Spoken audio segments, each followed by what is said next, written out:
जरा सोचे, एक फौज सहरा में गरजती हुई आ रही है और हाथी सबसे आगे हैं। उनका मकसद फतह नहीं, तबाही। वो मक्का में काबा की तरफ बढ़ रहे थे। ये सूरा अल-फील की पसपर्दा कहानी है, यानी हाथियों का साल। वही साल जब पैगंबर मोहम्मद सल्लल्लाहु अलैहि वसल्लम पैदा हुए।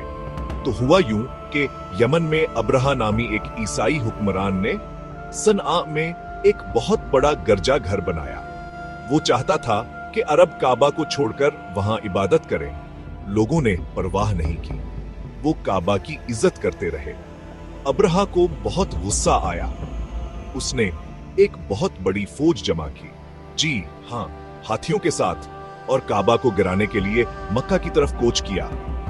जब वो शहर के करीब पहुंचे तो कुछ अजीब हुआ।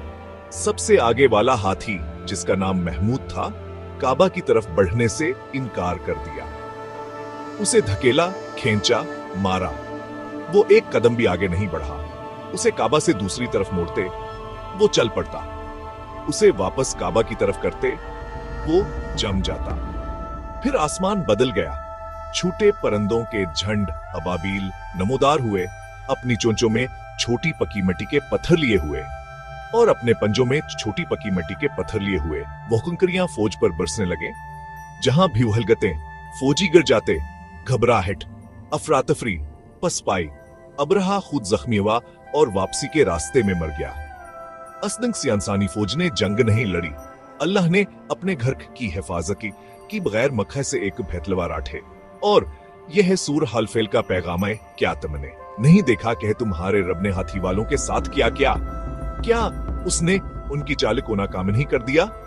उसने परिंदों के झंड भेजे, जवान पर सख्त ममटी के पत्थर बरसा रहे थे और उन्हें चबाए हुए भूसे की तरह बना दिया।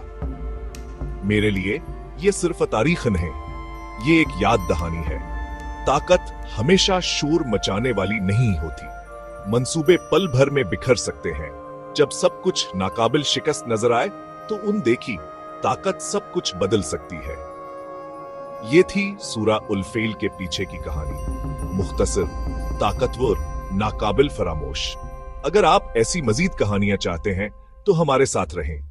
मैं अगली कहानी जल्द ही लाऊंगा।